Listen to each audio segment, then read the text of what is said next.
Hi, I'm Shane Jolley. There's no better place in the world than Australia for a driving holiday. And you're about to see why, right here on Australia's Best Drives.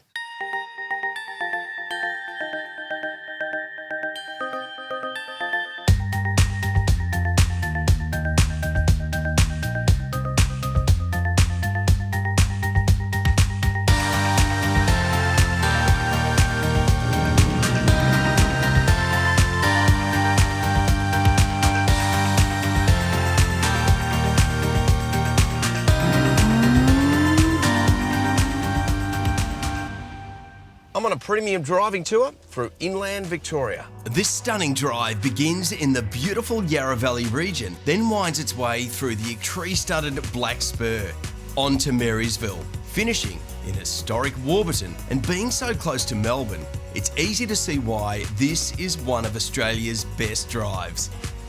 With great Victorian food, wine and some fantastic scenery that will take your breath away. Dotted amongst the lush green hills and valleys on this drive are some fantastic wineries. One of the best, and with an ever-growing reputation, is Levantine Estate, being faithful to integrate seamlessly into its surrounds, but with eccentric touches. This is much more than just a wine experience. How long have you guys been around?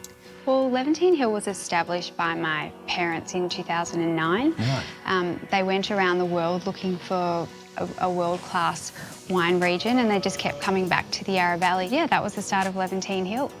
And I noticed you've got your own little label there? Yes, there is a paddock named after all the family members, and that's one of them, yes. And what's so great about this region, because it is fantastic drive, I know that much. The Yarra Valley's got some amazing produce. It's got really fertile soil, but you know, an hour from the CBD, so we're really lucky to have it on our doorstep. Sommelier Paul Bridgman is a proud ambassador of the Levantine wine range, which consists mainly of single varietals, and even though he loves them all, there's one he's particularly fond of. Cabernet and Cabernet blends have an incredibly long and proud history in this region, and they've probably had their thunder stolen a little bit by the cool kids on the block, being the Pinot Noirs and the Chardonnays. Yeah. We really have a soft spot for just the beauty and the elegance that we can get from Cabernet and blends thereof. We really try and benchmark what we're doing with the greatest expressions and examples of those varieties in the world, and there's just absolutely no expense spared, no effort spared in trying to achieve that. Matching great food with great wine is also paramount at Levantine. An awarded resident chef, Teague Ezard, knows exactly what to pair my wine pick with. Shane has chosen the 2014 Milan Traditional Blanc. What we've chosen in the kitchen at Ezard at Levantine Hill is the smoked Eildon trout. And we're going to accompany this with some black garlic puree, yuzu pearls, and some local Yarra Valley salmon roe. As well, we've got some beautiful herbs that have been freshly foraged. We've got some pig's face, we have some ice plant, chickweed. And what I love about these particular herbs is that they all go with Paul's wine. They've got a great punch and a bit of a wow factor. Some borage flowers as well. This is local borage. And this beautiful cucumber gel, which gives a sharp flavour happening there. Some nori salt as well, which is made from seaweed, just to give a nice little seafood punch at the end. And just for a little bit more crunch, a squid ink cracker. This exquisite dish is then placed under a dome full of hickory smoke for the final delicious flourish. There are some great wineries in the Yarra Valley, but if gin is more your tipple, just 30 minutes down the road from Levantine is Four Pillars Gin, where you can get a behind-the-scenes peek at the gin-making process. These botanicals here form the basis of most of our gins. Right. The first one is juniper berries. Now, you have to have these to be gin. Right. If you don't have these, you are quite literally a weird flavoured vodka. Is that right? And if you smell those, you'll find it's very pine needle, pine forest. And that's the basis of what we would call London dry gin. We use juniper as a canvas, and then we've got some interesting botanicals over the top. We use a bit of coriander. Probably the second most used botanical in gin. Really lovely coriander from Western Australia. It's bright, it's citrusy. We use green cardamom from Guatemala, which is a great exercise in sort of power without muscle. Right. Really fragrant, really elegant, but really powerful. Yeah, absolutely. These ingredients are combined with star anise, cassia, lemon myrtle, pepperberry leaf, and angelica root. and we use a little bit of lavender to help lift all of these out of the glass. Amazing. So there really is a technique to it. I mean, you know, and I'm surprised you're divulging all this to others out there. Oh, we're pretty transparent. I mean, through the cellar door and the bar, people can see everything that we're doing, and I think people want to know what's in a glass these days. We don't have our secret herbs and spices. We're really transparent with it. Just under 30 kilometres away on this beautiful road trip are more delightful discoveries. The tranquil and picturesque Allenwood Gardens. They hold 7 differently themed areas and were John and Prue's passion project, which took a little longer to create than first anticipated. So how did all this begin, John, Prue? We bought this as an empty block of land about 20 odd years ago as a retirement project. Right.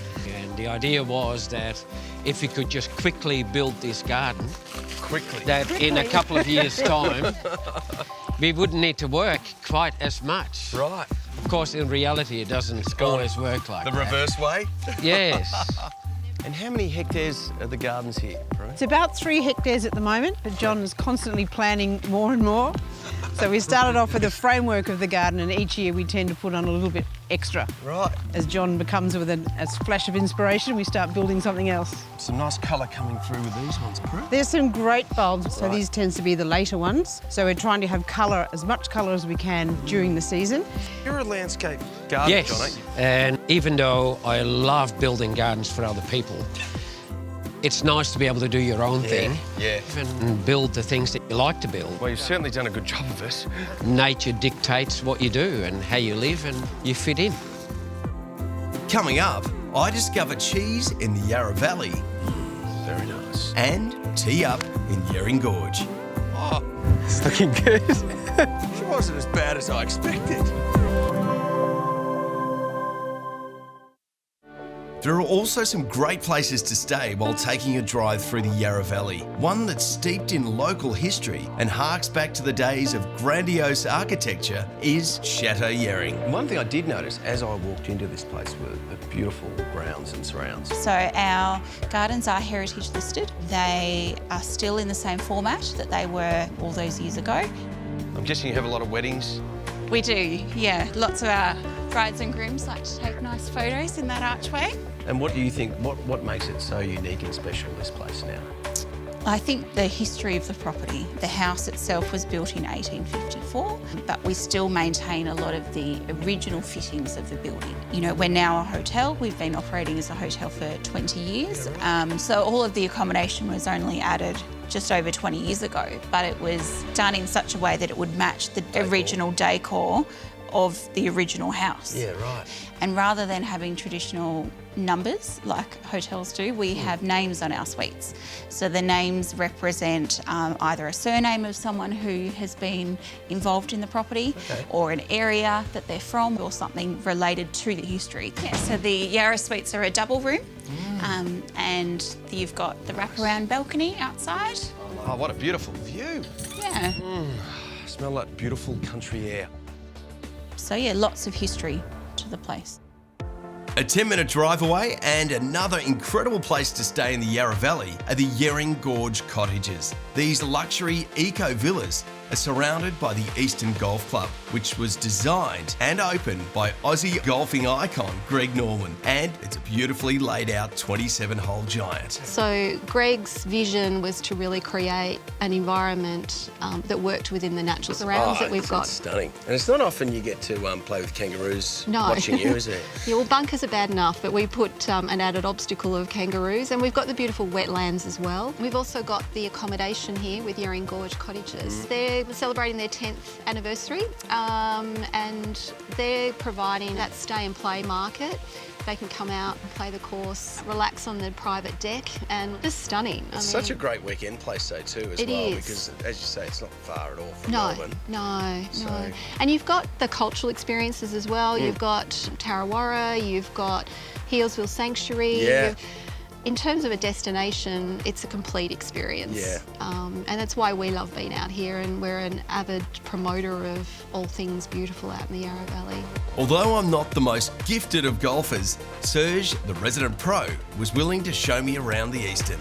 It's a very frustrating game as well, though. For me, it is anyway. It can be very frustrating. It all comes down to everyone's expectations. You've got to lower your expectations. Oh, yeah. Well, I do lower my expectations. I go in thinking that I'm hopeless, and it usually ends up that way. Serge took me to his favourite hole on the course, the tricky par 3 21st. Did you always have a bit of a practice swing, do you think, first, Serge? Here we go, let's just hit it. See how Good we luck. go. Right, how are the feet looking? All right, Serge? Yeah, good. All right, here we go. Oh. It's looking good.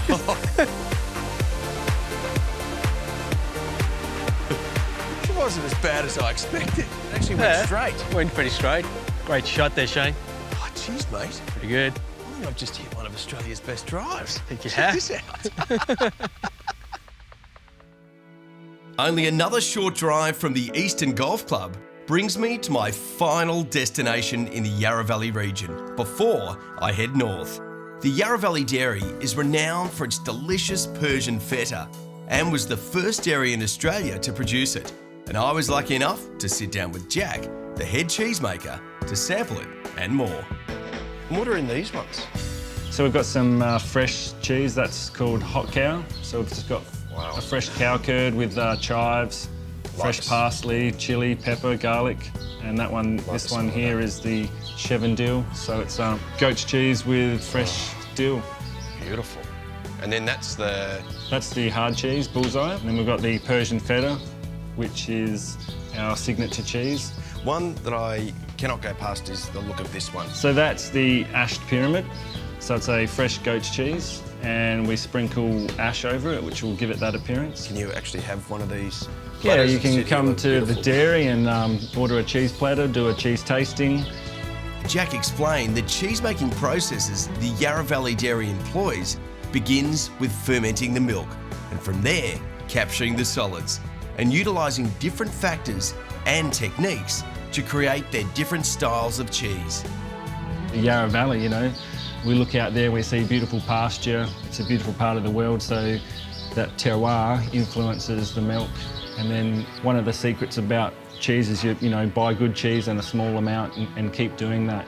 Coming up, I travel the mighty Black Spur to Buxton. This is looking positive too. Jeez, we're both up. And taste treats in Marysville.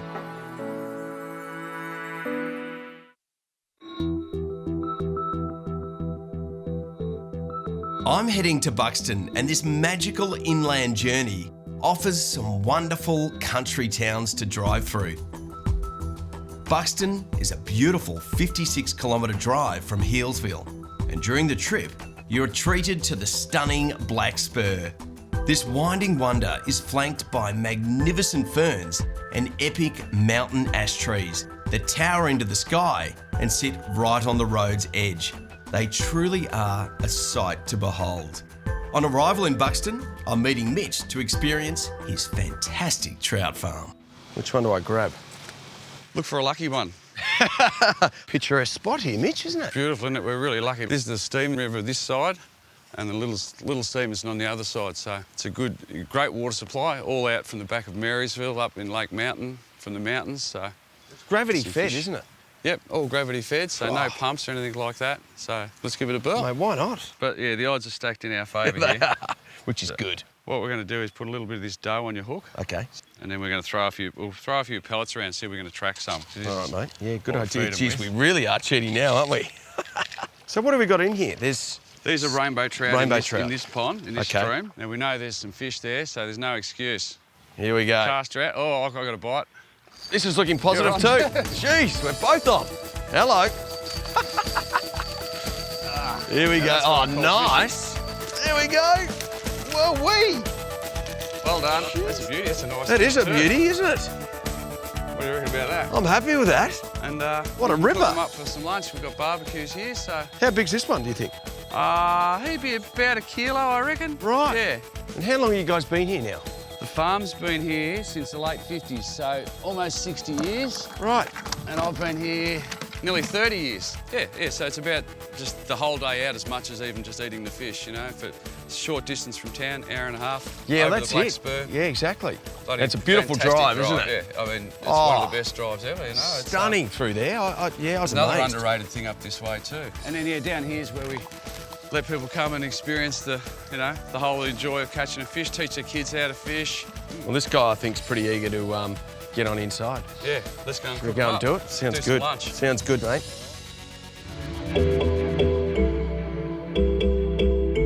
Only a 10-minute drive from Buxton, Marysville is another picturesque country town, well worth stopping in and enjoying some of its surprising delights.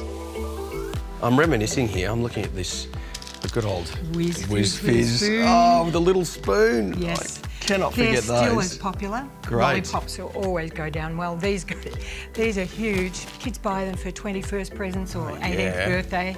A little local girl bought one for her dad for Father's Day. Oh, really? Nice bit of sugar hitting that one, yes. I would imagine. That's right. Are these some of the more popular ones? They are. Yeah? Yes, yes. They're all popular. Do you have school kids through here as well? We do. There are buses that come up during the week. Okay. What about these ones? These are white chocolate with a buttermint centre. Oh, They're really nice too. That sounds You'll have good. to try them all later. I will. I will. And what do you love so much about living here in Marysville? It's just so safe. Fires were in 2009. Yes. Everything burnt down, I believe. Everything burnt down. Oh. The only things left in the main street were the bakery and the Tower Motel. Right. The rest was just gone. Oh, and how's the town recovered? Fantastically, really, really well. Do you mind if I You can nick have off that. with this one?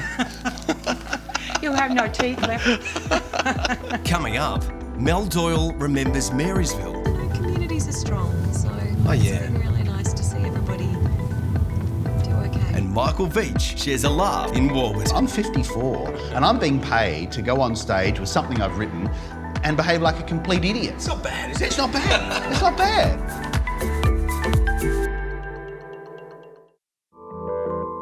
Marysville holds a very special place for Mel Doyle. She covered the 2009 bushfires here for Channel 7 and was touched by the spirit of the community. How does it feel for you, like coming back here? It's such a pretty part of the world. It's a beautiful part of the world. There's a lot of people that live here for this very reason, because they're out of the rat race of the city and it's quiet and it's peaceful, it's soft. It's nice to see it, with the drizzle, and everything looks very gentle. When I was here before, it was the exact opposite. It was horrific. It was gripped by fires. It was devastating. It was scary. It was sad. It was all of those emotions. So to come back and see everything back to normal, I guess, how it should be, so many years later is lovely. I've been back since. I've checked on a few people. I am #1 ticket holder for the Whittlesea Eagles. I came back the following year, so the Whittlesea Oval became the staging post for all the emergency vehicles. Oh, right, okay. And their footy club was the triage centre. Right. So to come back a year later and watch the guys run out onto the field and actually play football, and to use the clubhouse for steak sandwiches and beer, which is what it's meant to be used for again. Yeah. And they went on and won the premiership. And a few of the so boys good. played with black armbands. Oh, did they? In That's remembrance amazing. of family members that they'd lost. So Yeah, to that's- see that recovery, it was almost as though the footy club was a little bit of a measuring post for the recovery of the town. Yeah. Communities are strong, so yeah. it's been really nice to see everybody do okay. Yeah, no, it is, definitely. That's what I like about these country towns, you know? Ah, yeah. Afterwards, getting the chance to explore the area, there are so many pockets that I think if you get the chance, come and have a look Come at. and have a Even look. the Yarra Ranges, these magnificent big trees, and you look at the valley around us and the mountains and how green it is. And I stumbled across this beautiful little spot, Stevenson Falls, that I'd never seen before. So pretty. Falls are beautiful. Pop the family in the car, do a road trip. Sounds like a plan. Need some nibbles, though. You should have bought a bag of lollies. Yeah, Can't have a road trip without lollies. Exactly. And ABBA. Oh, and ABBA. I might have some. Oh, yes. I think we need to put them out. Fantastic. That's a road trip. A stunning 46-kilometre drive through amazing prehistoric forests takes me to the mouth of the Yarra River and the beautiful town of Warburton. Michael Veach, famed author and comedian, loves this spot and gets back here whenever he can. It's such a good place to live in that sense, Shane, is because the Yarra Valley is so compact. Because in such a small area you have one of Australia's premier wine growing areas. Of course. You have these beautiful mountains. This is the beginning of the Great Dividing Range right behind us here. But there's fabulous walks. And then a huge eating scene. I mean, Warburton, Healesville is the most fantastic place for restaurants now. More and more people are discovering it, and actually, too many people are discovering it. Actually, one day say, no, actually, don't come. Forget all I've said. It's a rotten place. The gems don't remain hidden for long. No, they don't, unfortunately. How long have you been here? How long have you been living Off and on here? for 20 years. Off and on for 20 years. When you remove yourself from that big city thing, it's hard to go back sometimes. And what's next? Next, I've got another book coming out called Barney Greatrex. And he was shot down in a bomber over France and was picked up by the French resistance and became a French resistance marquee fighter for 6 months. Next year, there's a seafaring story that I'm turning into a book and a play as well. I'm 54 and I'm being paid to go on stage with something I've written and behave like a complete idiot. It's not bad, is it? It's not bad. It's not bad. With such stunning scenery and a world-class food and wine scene so close to Melbourne, the Yarraville is one road trip sure to create everlasting memories. I hope you can join me again for another one of Australia's Best Drives.